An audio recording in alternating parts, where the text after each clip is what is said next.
Okay, so, hi guys, I'm Nastasia. I went through a video before about my fandom journal and all the little tabs and stuff like that. And I did, I believe, briefly take you through like my hourly one. But the hourly, it's shared between Wanderlust and the zoo game that I play on Facebook. But I created a new journal for these two smaller games, and I wanted to walk you through those. So let me go ahead and take you over here. Yes. Okay, so for this one, I believe we've walked through this one already before, but I had organized it with my Wanderlust stitches being over here, specifically keeping track of the country that I'm working on, and then I had the zoo basic training I was working on here, and then I jumped like down over here to do the zoo joinery training.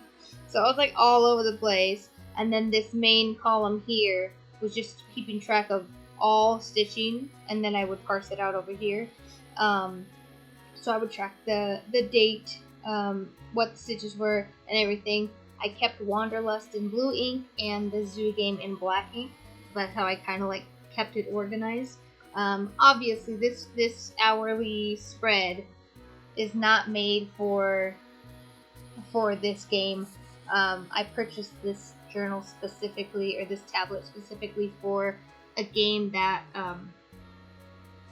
that did stuff like hourly. It had like time-based things. So I was just using it just because I had it. So what I've translated it into is the new journal I'm going to be using next year, which I'm super excited about, because let me tell you, if you don't know me, I have like so many, and I'm sure there's a lot of you out here like that too. You just have so many empty journals, just like pages, right?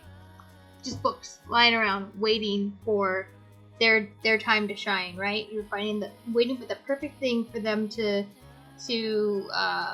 occupy. Well, I've had this journal for a while, and I just couldn't think. It had to be something very special, because it's a very special journal, and I finally figured it out.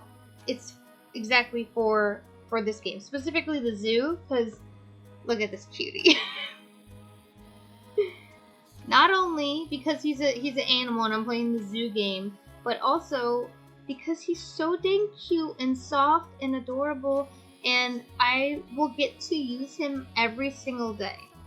So like, if that's not like the perfect purpose for this journal, I don't know what is. Look at how adorable this guy is. His little wings, his ears are like iridescent. Love it. So I am playing two different games with this journal, but I went ahead and decided that I would do the Wanderlust stuff in the front of the journal, and then flip it over here and start from the back doing the zoo. So like, I'll work my way forwards and backwards, and then they'll meet like, in the middle. So I did start using this already. I wanted to make sure like I had the layout and it's functional and things like that. And I really like it much better than what I had before. So I already started using it, which is fine, obviously. So what I kind of want to do is eventually I'm gonna get a stamp. So I've already purchased the notepads for my Wanderlust stitching game, the logo, and I use it for all my challenges that require passwords and things like that. I knew I needed one of these. And the website I got it from, they also sell like physical stamps, and the Wanderlust game is about getting stamps for your passport. So I thought it would be so perfect if I got that stamp, and I could just cover this thing in like Wanderlust stamps. So this whole front page will be decorated so that I know, but just so it's like decorated for Wanderlust. And then I went ahead and started organizing it with all of my stitching information. So I literally took, September, October, all of that information I already had stored somewhere else. I went ahead and like wrote it all down. So the big font here, Asia, is the continent.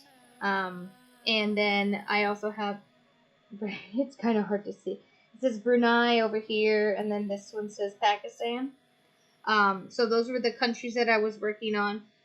Right here you can see the date that I did my stitches, the number of stitches I did, and the project that I worked on. So this way I can see the stitch project and, you know, like the different, the spread between like different projects.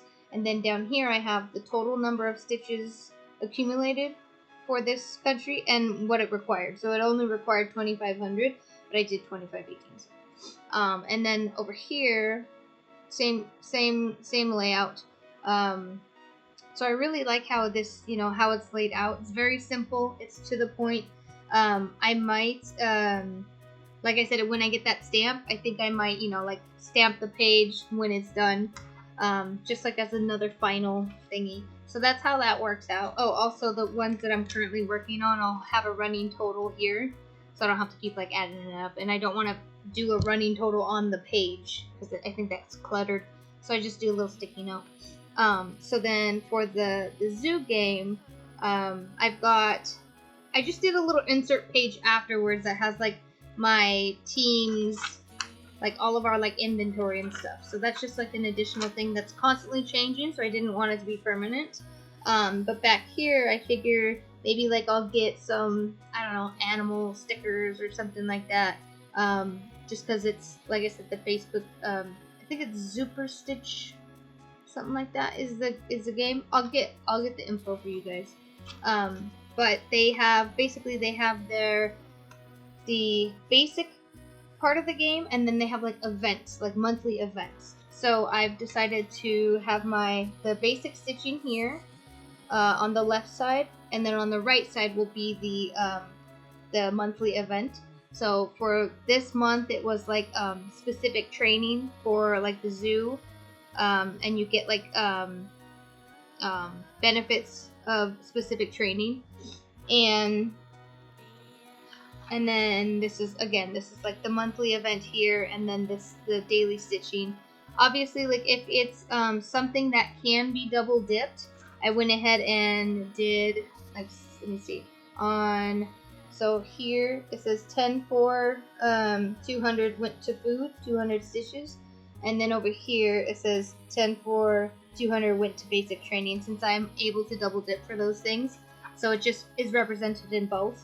And that way I know that it was used appropriately, basically. So I'm really happy with the way that the journal's working out for me.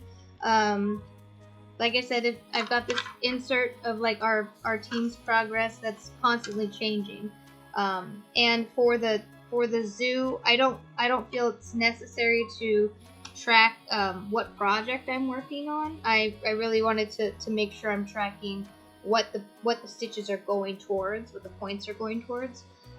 So that worked out for me, not needing to track what project. So like I just made it work for me. I wrote down you know, since each game is different, you know, you need different information. So I just decided what was important for each game, what information was important, and figured out a way to incorporate it in the journal and tracking. I do still have my like master list of like all of the like stitches I do. This is mostly for fandom. So I've already got another journal set and ready over here, waiting for to be set up for fandom. So looking forward to that, and it's definitely gonna happen in December. I gotta get that set up. I'll go ahead and link the Discord for Wanderlust. It is a stitching game that's only on Discord. I created it, and I feel that Discord is just a lot better with like organization, and it's so much easier to like find things and keep them like contained in like their appropriate categories and stuff like that. So I can have everybody post their country stitches in this under this continent, and it's much easier to check. And Discord doesn't just randomly delete stuff. Like I've had that issue with Facebook before. But of the Facebook games that I've done, I've decided, since I've made a journal for it, that the zoo game is the one that I'm gonna stick with. I've applied to do Hell's Stitchin'. It's also a Facebook game, but I feel like that one is also more like time restricted. I think there's like I don't know if it's 24 hours or if it's like wider margin than that, but it is. They say if you cannot dedicate time daily to stitching, this game is probably not for you. So I don't know how long I'll last in that one. But yes, the Facebook. Oh, it's called ZooperStitch Rescue. So I will go ahead and link both the Discord game that I created and the ZooperStitch Facebook game in I guess the info down below. I haven't done that before, so we'll see. But yeah, I'm very happy. I just wanted to show look at this guy. Look at him, he's so cute. Oh my gosh. Ugh, I love it. It makes me happy, and that's how I track my stuff. I get to touch them every day. So I will be posting another video definitely before the new year that shows my layout for the 2026 fandom journal, and I hope you liked this this video. I really want to see more people like how they put together their like how they track their stitches, how they decide what project to work on, like the different games they're playing. I love hearing about all that. So if you guys have any stitching game suggestions, like on Facebook or Discord or somewhere else, I know there's so many out there. So if you guys have any that you super duper love, please let me know in the comments so I can go check them out. Thanks, guys. Have a good one.